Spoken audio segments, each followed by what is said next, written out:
গেল কয়েক বছর ধরে ভারতের সঙ্গে উত্তপ্ত হয়ে আছে চীনের সীমান্ত রাজনীতি। সাম্প্রতিক বছরগুলোতে দুই দেশের সেনাদের মধ্যে সংঘর্ষের ঘটনাও ঘটেছে বেশ কয়েকবার। এর মধ্যেই ভারতের সেভেন সিস্টার্স খ্যাত অঞ্চলে চাঞ্চল্যকর চীনা আগ্রাসনের খবর পাওয়া গেছে। বলা হচ্ছে ভারতের অরুণাচল প্রদেশের অন্তত ৬০ কিলোমিটার ভিতরে ঢুকে পড়েছে চীনের সেনারা। শুধু তাই নয়, অঞ্চলটিতে নিজেদের ঘাঁটিও গেড়েছে জিনপিং বাহিনী। অরুণাচলের স্থানীয় সংবাদ মাধ্যম অরুণাচল 24 ও নিউজিফাই এর প্রতিবেদনে বলা হয়, চীনের পিপলস লিবারেশন আর্মি তথা পিএলএ সেনারা অরুণাচলের অন্তত ৬০ কিলোমিটার ভিতরে অনুপ্রবেশ করেছে। সেলফিন অ্যাপে দেশ বিদেশের যে কোনো জায়গা থেকে অ্যাকাউন্ট খুলতে পারবেন কোনো ঝামেলা ছাড়াই। সেলফিন, আগামীর ব্যাংকিং। এ সময় তারা আনজাও জেলার কাপাপুতে একটি ক্যাম্পও স্থাপন করে। সেখানে কাঠে আগুন ধরানো, পাথরের গায়ে রং ব্যবহার করে লেখা চীনের নাম এবং চীনা খাদ্য সামগ্রীর ছবি দেখে বোঝা যায় আনুমানিক এক সপ্তাহ আগে চীনা সেনারা সেখানে ঘাঁটি স্থাপন করেছিল।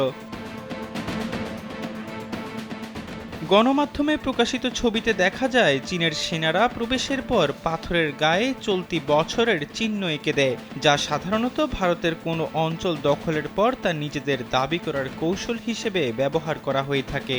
খবরে বলা হয়, দুই দেশকে বিভক্তকারী ম্যাকমোহন লাইনের হাদিগ্রা পাসের কাছে কাপাপুতে ইন্দো তিব্বত বর্ডার পুলিশের একটি ক্যাম্প রয়েছে।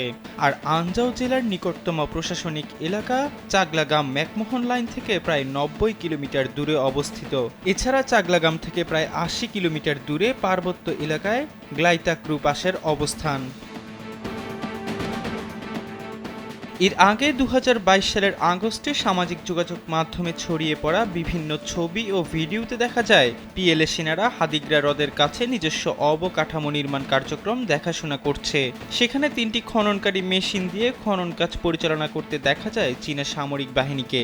একই বছরের ১১ই আগস্ট চাগলাগাম থেকে ৩০ কিলোমিটারেরও কম দূরের ওই এলাকার নির্মাণ কাজ পর্যবেক্ষণ করে চীনের সামরিক বাহিনীর এলআরপি টহল দল। ২০২১ সালে ভারতীয় গণমাধ্যম জানায়, অরুণাচল প্রদেশে ভারতীয় ভূখণ্ডের ভেতরে কমপক্ষে ৭টি ভবনের দ্বিতীয় ক্লাস্টারের নির্মাণ কাজ পরিচালনা করছে চীনা বাহিনী। ২০২০ সালে চীনা সেনারা অরুণাচলের দিবাং উপত্যকা জেলার ভারতীয় ভূখণ্ডে প্রবেশ করে। ২০১৯ সালে অরুণাচলের ভারতীয় ভূখণ্ডের প্রায় ৪০ কিলোমিটার ভেতরে ডুইমরু নালার উপর একটি কাঠের সেতু তৈরি করে পিএলএ সেনারা। এহসান আব্দুল্লাহ, কালবেলা ডেস্ক।